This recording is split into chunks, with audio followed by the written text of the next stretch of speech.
आज के case studies के इस लेक्चर में बात होगी, पत्नी सामने से आके ये कहे मुझे मेंटेनेंस नहीं चाहिए, मैं आपके हाथ जोड़ती हूं, मुझे आपसे एक पैसा नहीं चाहिए, और अगर मेंटेनेंस लग गया है आप बंद करवा लीजिए, हमें नहीं चाहिए, हम अपने मेंटेनेंस को छोड़ते हैं। क्या ऐसी स्थिति भी केस में बनती है?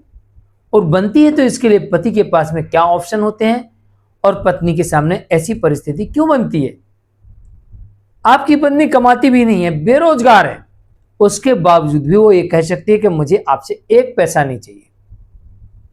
ऐसा भी केस में स्थिति बन जाती है। तो आज की केस स्टडीज के इस लेक्चर में इन्हीं परिस्थितियों को आपके समक्ष रखेंगे, इसलिए इस लेक्चर को पति और पत्नी दोनों को देखना चाहिए, क्योंकि पत्नियां अपने केस में इस तरह की गलतियां अक्सर करती हैं। ज्यादातर मामलों में हमने इस तरह की गलतियां पकड़ी हैं, और जहां गलतियां पत्नी की इस तरह की पकड़ में आ जाती हैं, वहां पर फिर परिस्थिति यही बनती है कि पहले से मेंटेनेंस चल रहा होता है तो भी बंद हो जाता है, और अगर नहीं बना है तो पत्नी वहीं से सरेंडर कर देती है, कहती बस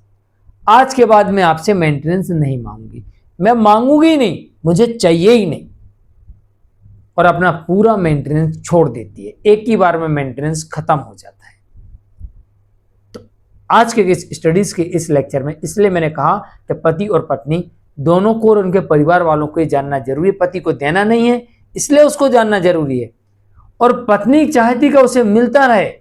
तो उसे जानना जरूरी है, वरना मिला हुआ भी बंद हो जाएगा। जय जिनेंद्र, मैं मुकेश जैन।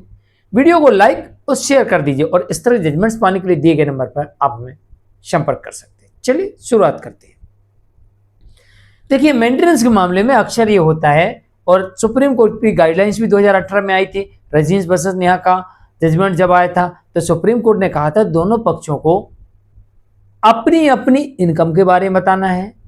अपनी अपनी संपत्तियों के बारे में बताना है, अपने अपने खर्चों के बारे में बताना है, और अपने अपने दायित्वों के बारे में बताना है, और साथ में गारंटी के साथ एक एफिडेविट भी देना है कि मैं जो कह रहा हूं, कह रही हूं, वो सत्य है। अगर ये झूठ पाया जाए तो मुझे जेल में डाल दिया जाए। और बहुत सारे मामले ऐसे देखे गए जिसमें पत्नी झूठ बोलकर पैसे लेने का प्रयास करती है और झूठा शपथ पत्र देती है, अपनी संपत्ति छुपा लेती है, अपनी इनकम छुपा लेती है, अपनी क्वालिफिकेशन छुपा लेती है, और झूठ बोलकर मेंटेनेंस लेने का प्रयास करती है। और पति के पास में यही ऑप्शंस, पति को यही ऑप्शंस पत्नी खुद देती है कि अब पति पत्नी का भरण पोषण पूरी तरीके से बंद करवा दे या उसे जेल भिजवा दे। और पत्नी मेंटेनेंस लेने चली थी झूठा एफिडेविट देकर, और अब खुद फंस गई है खुद अपने ही एफिडेविट में। तो जब भी ऐसी परिस्थिति बनती है और आपको पता लग जाता है कि आपकी पत्नी ने झूठा एफिडेविट दिया है, वो झूठ बोल रही है एफिडेविट में, तो यहां पर पहला पति को ऑप्शन मिल जाता है कि वो ऐसी पत्नी के विरुद्ध झूठा एफिडेविट देने पर, झूठा सबूत देने पर, झूठा रेंट एग्रीमेंट देने पर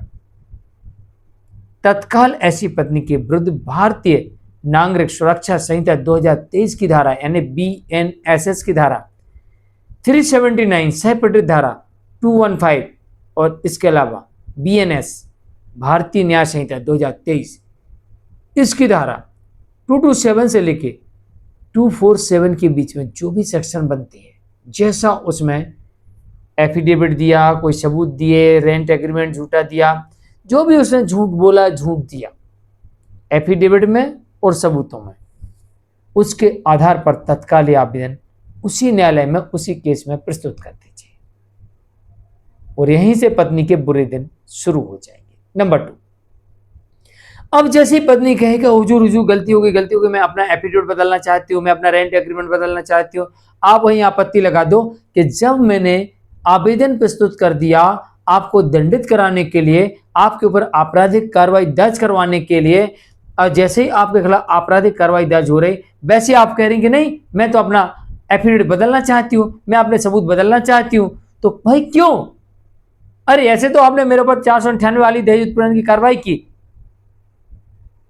आपने कार्रवाई की ना, तो भाई मैंने, तो फिर ऐसी स्थिति में तो मैं ही बोलता हूँ साहब मैं माफी मांग लेता हूँ और ये केस को वापस ले ले, फिर तो तुम वो वापस ले लो ना। जब तुम वो केस वापस नहीं ले सकती हो तो मैं तुमको एफिडेविट भी वापस नहीं लेने दूंगा। तुम मुझे उस केस में जेल भिजवाओगे, मैं तुमको इस केस में जेल भिजवाऊंगा कि तुमने यहाँ पर फ्रॉड किया। वहां तो जो होगा वो बात की बात है भाई, साबित करने की देरी है, लेकिन यहाँ तो तुमने खुद कबूल कर लिया एफिडेविट देके, सबूत देके अपना अपराध कि हमने झूठा एफिडेविट दिया, झूठे सबूत दिए, झूठा रेंट एग्रीमेंट दिया। तो अगर ऐसा होता है तो पत्नी इस कारण से यहां पर फंस जाती है। अब यहां पर कई बार ऐसी स्थिति देखी जाती है कि पहले मेंटेनेंस तय करेंगे, उसके बाद आपका जो आपने आपत्ति दर्ज कराई है, आपराधिक मामला दर्ज कराया है जो कि 379, जो पहले सीआरपीसी की धारा 340 में था, इसको बाद में डिसाइड करेंगे। तो इलाहाबाद हाई कोर्ट ने रिसेंटली जजमेंट दिया जिसमें कहा कि नहीं, ऐसा नहीं होगा। मेन पिटीशन के ऊपर रोक रहेगी तब तक जब तक